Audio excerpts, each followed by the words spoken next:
सो हम लोग पहुंच चुके हैं घर के पास ही, और बस यहीं पर गाड़ी पार्क करके और फिर हम अंदर पैदल घर के लिए निकलेंगे क्योंकि गाड़ी अंदर नहीं जाएगी।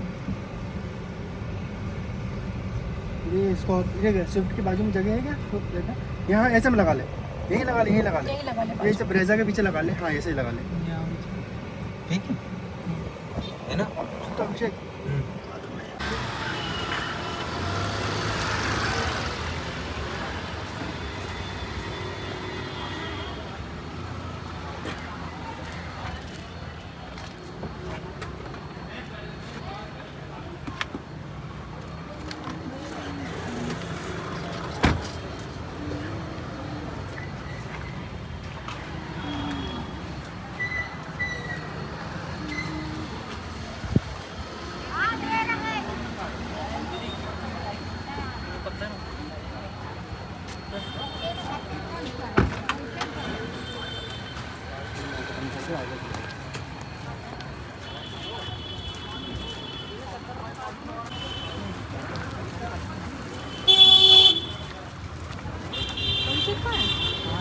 हाँ उसको बांध दे बेचारे।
बताओ कितनी अच्छी बात है। भैया सिर दुख रहा हो, देख रहे हैं सपने में। हाँ सही में आप सिर दुख रहा हो तो सपने में देख रहे हैं कि ये ऐसा ऐसा है। हमने सोचा जन्मदिन के दिन चलो। अच्छा हाँ हाँ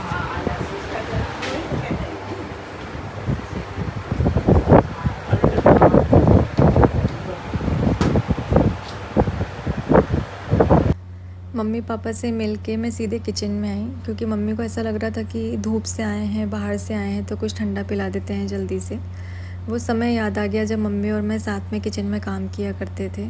कभी कभी समय बीत जाता है, सालों बीत जाते हैं, लेकिन कुछ चीज़ें वैसी की वैसी ही रह जाती, वो कभी नहीं बदलती। पहले मायके से आती थी तो मैं सीधे किचन में ही आती थी, और अभी बस ऐसा लग रहा था वही समय है, कुछ भी नहीं बदला है। मैं यहाँ से जब ट्रे लेकर बाहर गई और इस रूप में मुझे मेरे भाइयों ने देखा, क्योंकि पहले जब वो आते थे घर से, मैं ऐसे ही किचन से उनके लिए पानी वगैरह, चाय वगैरह लेकर जाती थी, तो वो देखकर उनकी आंखों में आंसू आ गए। अपनी बहन को फिर से उसी रूप में देखकर। सब कुछ किया जा सकता है लेकिन किसी की कमी को पूरा नहीं किया जा सकता। वो जगह हमेशा खाली की खाली रह जाती है। जैसे ही मेरे भाई ने मुझे देखा तो वो बहुत ज़्यादा इमोशनल हो गया। वो मेरी साइड देख ही नहीं पा रहा था, उसको वही सारी बातें याद आ रही थी। मैं कई सालों तक अपने ससुराल से संपर्क में नहीं रही हूँ क्योंकि उसके कारण हैं, और जो भी कारण हैं, हमारी लाइफ ज़रूर पब्लिक है लेकिन ये हमारे पारिवारिक मैटर हैं जो हम नहीं बता सकते हैं इसका कारण, क्योंकि हम जो भी कारण बताएंगे उसमें कोई ना कोई व्यक्ति गलत साबित होगा और वो हम नहीं कर सकते हैं। पर अभी फ़िलहाल में सब कुछ ठीक है। मैं अभी जब घर पर हूँ तो कुछ चीज़ें ऐसी जो सुनकर ना ऐसा लगता है कि ये हमारी जीवन की कमाई है, हमने ये कमाया है। आप पैसा मत कमाओ, लेकिन आप अपने लिए इतनी इज़्ज़त कमाओ कि आप अगर किसी जगह पर नहीं हो तो इंसान आपको सालों बाद भी उसी मान सम्मान के साथ याद करे। ये मैंने कमाया है, मेरी खुद की कमाई है, जो आज मम्मी मेरे भाइयों को ये बोल रही हैं कि नेहा हमारे परिवार की जान हुआ करती थी। ये हमारे परिवार की जान है, ये जहाँ रहती है वहाँ रौनक रहती है। और ये सुनकर ऐसा लगा जैसे सब कुछ मिल गया। ये बहुत बड़े शब्द होते हैं कि आपको सालों बाद भी आपके घर में इस तरह से याद किया जाता है कि इस जैसी लड़की हमें नहीं मिल सकती। तो ये मेरे लिए तो मेरी जीवन की पूंजी है। मैंने ये कमाया है अपने जीवन में। लाखों करोड़ों रुपए से बढ़कर मेरे लिए ये शब्द हैं जो आज मम्मी ने मेरे लिए कहे हैं। यहाँ एक जान है, झूठ नहीं बोल रहे, हम आत्मा से बोल रहे हैं, कसम से कुछ भी हो, ये एक जान है, जान हम लोग कहोगे कि कुछ भी ऐसा बोलती है, सब चीज़ पैसे मायने नहीं रखता।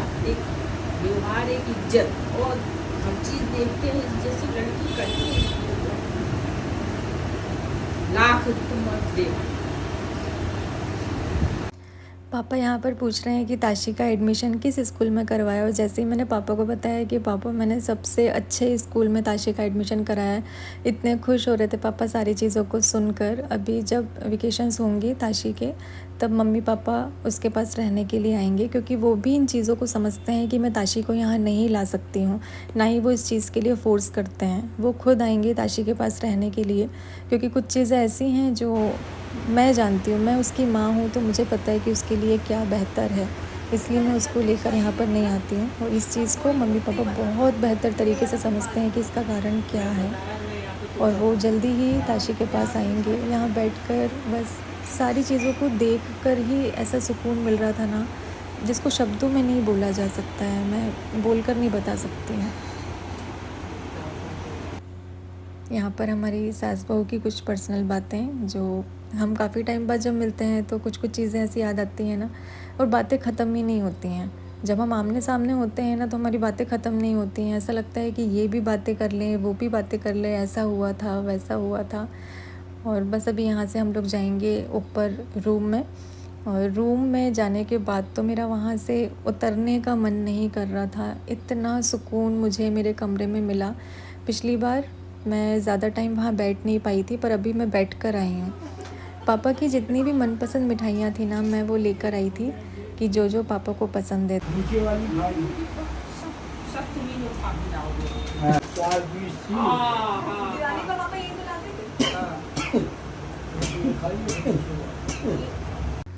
कुछ लोगों का कहना ये जाएगा कि अभी सब कुछ इतना अच्छा है तो दीदी आपको यहाँ रहना चाहिए। तो कुछ चीज़ें पॉसिबल नहीं होती हैं, जिसका कारण परिवार के लोग जानते हैं, जो हमारे आपस में हमें पता होता है कि इसका क्या रीज़न है, लेकिन जो बोलकर या किसी भी तीसरे इंसान को नहीं बताया जा सकता है। कभी कभी ससुराल की कुछ ऐसी चीज़ें होती हैं जो मायके तक में नहीं बताई जाती हैं, अपने माँ बाप तक को नहीं बताई जाती हैं। वो शेयर करने वाली चीज़ें नहीं होती, वो हमारी पर्सनल होती हैं। तो कुछ कारण ऐसे हैं जिसकी वजह से मैं यहाँ पर नहीं रह सकती हूँ, ना पहले रह सकती थी, ना भी रह सकती हूँ। ये टीवी यहाँ पर यूज़ में नहीं है क्योंकि मैं यहाँ रहती नहीं हूँ। और ये मेरे पापा ने ताशी का जब मुंडन हुआ था ना, तो हमें गिफ्ट में दी थी ताशी के मुंडन पर। तो वही मैं मम्मी को बोल रही हूँ कि आप इसको नीचे लगवा लीजिए ताकि आप लोगों की यूज़ आ जाए, या तो बैठक रूम में या जहाँ पापा सोते हैं ना, वहाँ आप इसको लगवा लीजिए। और जो जो भी सामान आपको लगता है कि आपके यूज़ का है तो आप इस्तेमाल कर लिया करिए, इसमें पूछने वाली या संकोच वाली कोई बात नहीं है। तो जो भी आपको लगे आप यहाँ से, या फिर रूम को ऐसा कुछ आप डेकोरेट करवा लीजिए जो गेस्ट रूम जैसा हो जाए, क्योंकि गेस्ट तो आते ही रहते हैं हमारे यहाँ पर, शुरू से ही काफ़ी लोग आते जाते हैं, तो उनके हिसाब से हो जाएगा रुकने के लिए। आशीष जी जो तावीज़ पहना करते थे वो यहाँ पर टंगा हुआ है, और इसको मैं लेकर जाऊँगी आज गौरी घाट। ये बहुत ज़रूरी है सिराना। आशीष जी की कुछ चीज़ें हैं जो ऐसे रखी नहीं होनी चाहिए, तो वो सारी चीज़ों को मैं आज ले जाकर गौरी घाट में सिराऊंगी।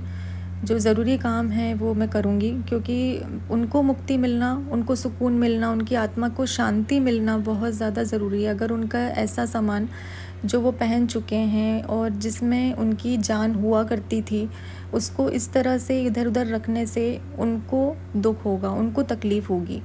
और जो आशीष जी के कपड़े वगैरह हैं उनको भी अभी हम निकालेंगे। अलमारी खुल नहीं रही है तो वो अभी हम किसी को खोलने के लिए यहाँ पर बुलाएंगे। फिर देखेंगे जो भी कपड़े जहाँ रखे हुए हैं सूटकेस में रखे हुए हैं तो कैसे उनको यूज़ कर सकते हैं। और पापा को आशीष जी के कपड़े आ जाएंगे तो इससे अच्छी बात और क्या होगी कि वो कपड़े पहनकर आशीष जी को महसूस कर सकते हैं। बस अभी ये सारी चीज़ों को यहाँ पर हम देख ही रहे हैं कि किसको कहाँ कैसे रखना है ताकि उसका यूज़ हो जाए। आप लोगों से रिक्वेस्ट है कि कमेंट बॉक्स में किसी भी तरीके का कोई सवाल मुझसे ना किया जाए, किसी का भी नाम ना लिया जाए, क्योंकि ससुराल में मुझे सिर्फ़ और सिर्फ मेरे जो सास ससुर हैं, मम्मी पापा हैं, उनसे मुझे मतलब है, आजीवन रहेगा। उनके लिए मैं मरते दम तक हूँ, जब भी उन्हें ज़रूरत पड़ेगी तब मैं उनके लिए हूँ। बाकी मुझे किसी से भी कोई रिश्ता नहीं रखना है और इसका कारण है, हर चीज़ का एक कारण होता है, तो इसका भी कारण है जो मैं नहीं बता सकती हूँ। मैंने बहुत संघर्ष किया अपने जीवन में और उससे बहुत कुछ सीखा है। तो आप लोगों से रिक्वेस्ट है कि जिनसे मैं ही नहीं कुछ रिश्ता रखना चाहती हूँ, आप उनके बारे में कोई भी बात मुझसे करें, आप कोई भी ऐसा सवाल करें, क्योंकि कुछ चीज़ें ऐसी हैं जो दिल में चुभी हुई हैं और अभी भी वो चीज़ें मुझे चुभती हैं।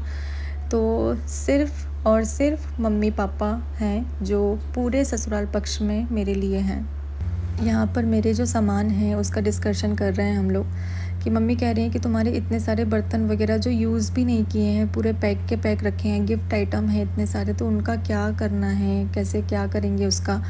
तो वही हम लोग बात कर रहे हैं कि किसी को हम गिफ्ट कर देंगे, जैसे कोई गरीब लड़की जिसकी शादी हो रही हो, उसके पास ये सारा सामान ना हो, तो हम उनको दे सकते हैं जिनके काम आ जाए।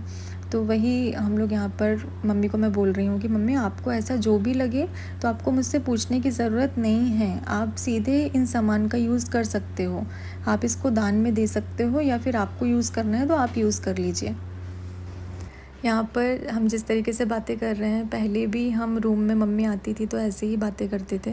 और यहाँ जो बेड था, जो मैं पिछली बार आई थी तब मम्मी को बोल कर गई थी कि आप इस बेड को अलग करवा दीजिए क्योंकि उसमें दीमक लग रही थी और दीमक वाला कोई सामान घर में नहीं होना चाहिए। तो मैंने ही उनसे बोला था तो उन्होंने इस बेड को अलग करवा दिया।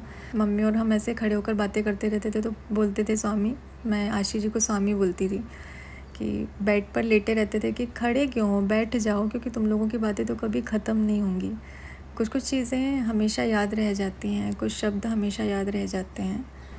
ये कमरा हमेशा लॉक रहता है, जब कुछ साफ़ सफाई वगैरह करवानी होती है तब मम्मी इसको खोलती हैं और साफ़ करके और फिर से इसको लॉक कर देती हैं। और इतने सालों बाद भी इस कमरे में कोई नेगेटिविटी नहीं है। ये कमरा आज भी उसी पॉजिटिव एनर्जी के साथ में फ़ील हो रहा था। मैं चाहती हूँ इस कमरे में हमेशा रौनक रहे, ये कमरा हमेशा सजा हुआ संवरा हुआ रहे। भले ही मैं इस कमरे में ना रहूँ लेकिन फिर भी ये कमरा खुला रहे। ये जो तस्वीरें हैं ये मैं अपने साथ लेकर जाऊँगी क्योंकि यहाँ पर ये ऐसी उल्टी रखी हुई हैं और कुछ तस्वीरें तो बहुत ज़्यादा ख़राब हो गई हैं, लेकिन फिर भी मुझे इन्हें सिराने का मन नहीं है।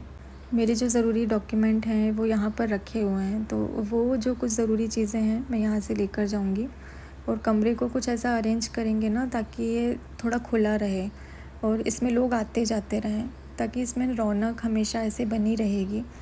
कुछ चीज़ें ऐसी हैं जिनका यूज़ हम भी अब नहीं कर पाएंगे, तो वो सब मेरा मन है कि हम उनको दान दे दें, या फिर दान नहीं तो जैसा भी उसको जो भी करना है उन सामान का किया जाए, ताकि ये जो रूम है इसमें जो भी ज़रूरी चीज़ें हैं जिनको हम रख सकते हैं, जिनको हम लोगों के सामने दिखा सकते हैं, तो उस तरीके से कमरे को अरेंज कर दें।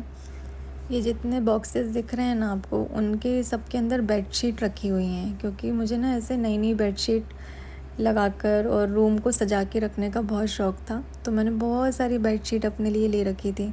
ये मेरा ज्वेलरी बॉक्स है जो मैंने अभी मम्मी को बोला कि जो लड़की काम करती है ना अपने यहाँ, आप उसको दे देना तो उसके काम में आ जाएगा, क्योंकि ये वैसे भी वेस्ट ही रखा हुआ है यहाँ पर।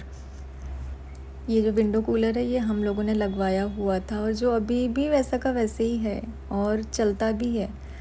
ये टॉय मम्मी ने बोला कि लेके चले जाना ताशी के लिए, तो मैंने कहा नहीं, अभी जब रूम सजाएंगे तो उसमें आप इसको अच्छे से डेकोरेट करके रखना, यहाँ पर लगा के रखना।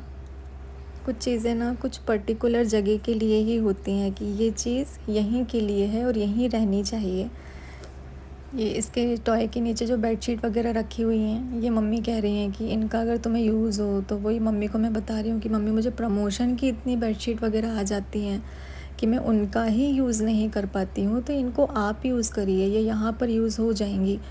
और अभी ये डबल बेड नहीं है, तो आप जो भी मेरे गद्दे वगैरह हैं उनको आप या तो किसी दीवान को रख कर यहाँ पर उस पर रख दीजिए, या तो नीचे भी गद्दे लगाकर आप उसमें बेडशीट सजा के रख सकते हो।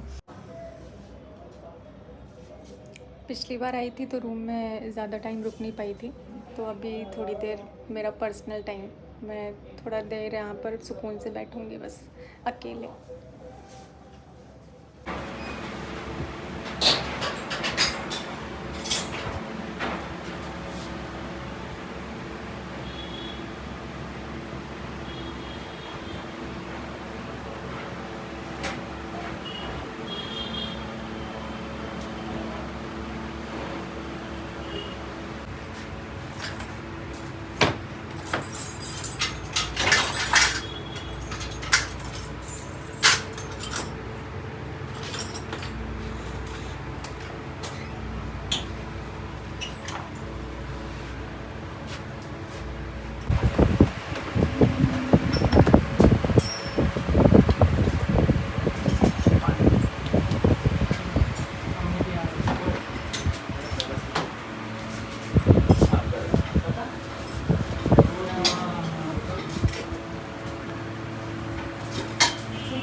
यहाँ भी मम्मी पापा हम सभी लोग यहाँ बैठे हुए हैं, और जैसा भी हमको सामान को सेट करना है, जैसे कुछ चीज़ें हैं तो ऊपर सूटकेस में रख देंगे, और कुछ चीज़ें अलमारी में रख के, और फिर मम्मी भी इसमें अपना सामान रख सकती हैं क्योंकि अलमारी में काफ़ी जगह है, तो उसको वैसे सेट करके। और जो आशीष जी के कपड़े हैं जो इसमें रखे हुए थे सूटकेस में पूरे, तो वो पापा ने अपने हिसाब से निकाल लिए हैं ताकि वो उनको यूज़ कर सकें, उनको पहन सकें, और इससे आशीष जी को खुशी भी मिलेगी कि उनके पापा कपड़ों को पहन रहे हैं।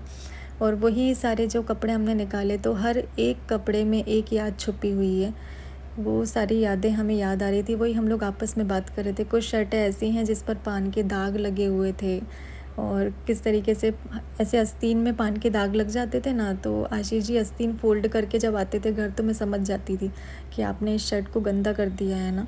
तो वही सारी बातें यहाँ पर हमने की, बहुत सारी चीज़ों को याद किया। काफ़ी समय बाद मम्मी पापा हम ऐसे बैठे हुए हैं, हमें ऐसे समय मिल पाया।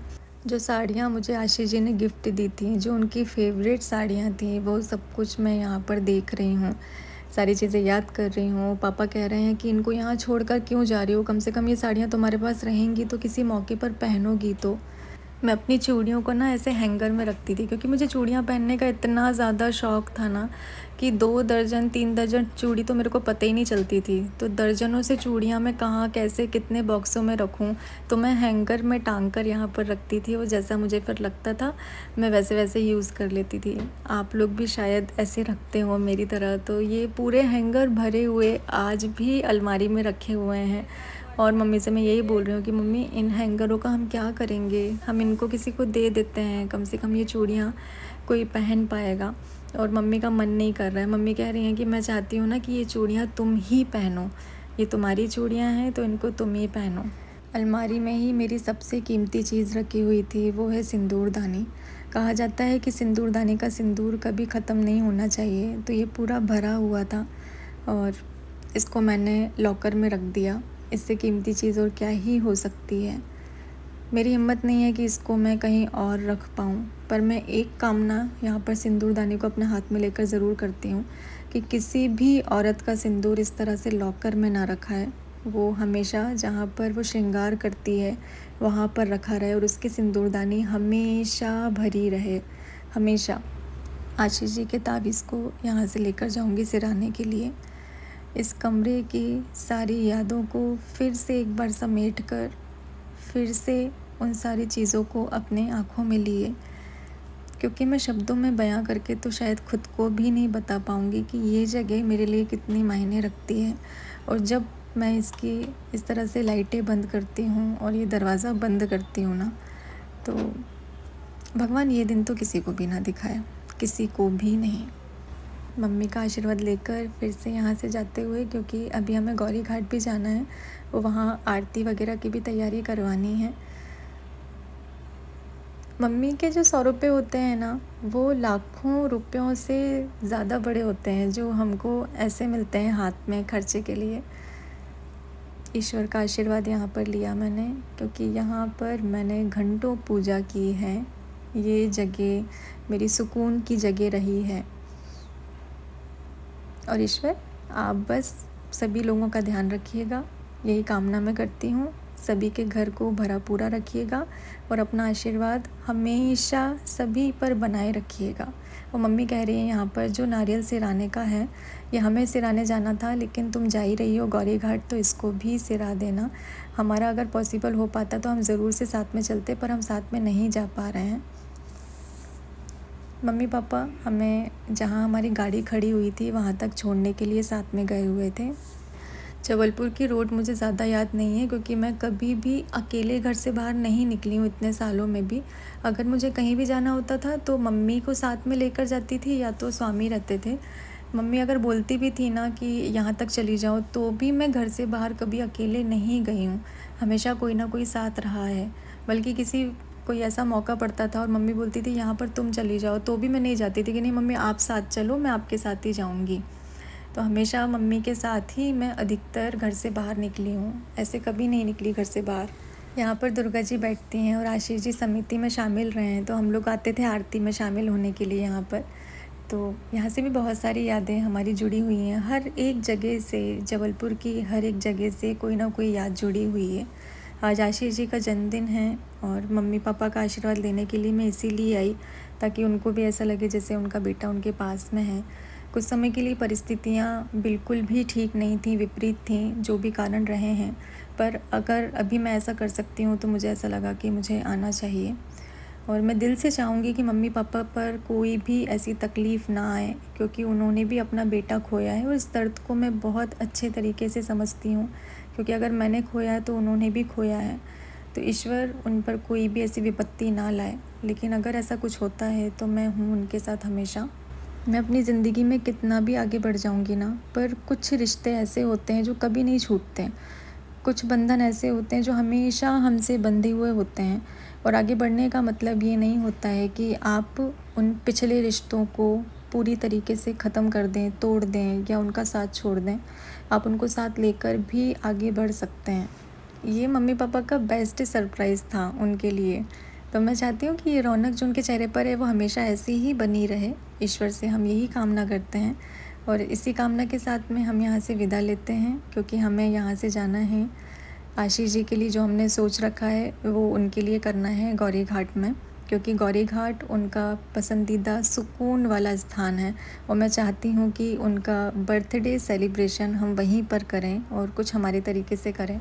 मम्मी पापा किसी कारणवश आशीष जी के इस कार्यक्रम में हमारे साथ नहीं रह पाए। अगर मम्मी पापा भी साथ होते तो आशीष जी को और ज़्यादा खुशी होती, पर कोई बात नहीं, उनका आशीर्वाद हमेशा उनके साथ है। यहाँ पर मम्मी दोनों भाइयों से मजाक कर रही हैं, क्योंकि हमेशा से मम्मी का नेचर जो है वो यही रहा है, भाइयों के साथ में हंसी मजाक वाला। और चीनू कह रहा है मम्मी आप अभी भी नहीं बदली हो, आप अभी भी वैसी हो जैसे आप पहले थे। तो यहाँ से बस अभी हम लोग निकलते हैं और जाकर तैयारी देखेंगे। जो भी हमने करवाया हुआ है आशीष जी के लिए, उसकी तैयारी देखने के लिए हमको कम से कम 1 से 1.5 घंटा पहले वहाँ पर पहुँचना है। और यहाँ से गंजीपुरा से निकलने में ही इतना टाइम हो जाएगा ना, क्योंकि अब शाम हो गई है तो अब ट्रैफिक यहाँ पर बहुत ज़्यादा होता है। 4 व्हीलर निकलने में यहाँ पर बहुत परेशानी होती है। जैसा हमने सोचा था ना कि हम इस तरीके से आशीष जी का जन्मदिन मनाएंगे, उससे भी बहुत बेहतर तरीके से सब कुछ हुआ। कहा जाता है ना कि अगर आप सच्चे मन से कुछ कर रहे हो और बड़ों का आशीर्वाद आपके साथ है, ईश्वर का आशीर्वाद आपके साथ है, तो वो काम और भी अच्छे रूप में होता है। और ये जो आशीष जी का काम था वो इतने अच्छे रूप में हो गया ना, जैसा हमने सोचा भी नहीं था। जो भी आयोजन था वो मैं आपके साथ में नेक्स्ट व्लॉग में जल्दी ही शेयर करूँगी। मुझे पता है कि आप लोग भी बेसब्री से इंतज़ार करते हैं हर एक पल का। मम्मी कह रही हैं कि जल्दी निकलो यहाँ से, नहीं तो फिर शाम और हो जाएगी ना, तो ट्रैफिक और ज़्यादा हो जाएगा और वहाँ जाकर अभी तैयारियाँ भी देखनी है। मम्मी पापा को प्रणाम करके हम लोग आशीष जी के लिए यहाँ से डायरेक्ट ही गौरी घाट के लिए निकल गए, जो नेक्स्ट व्लॉग में हम आपके साथ में शेयर करेंगे।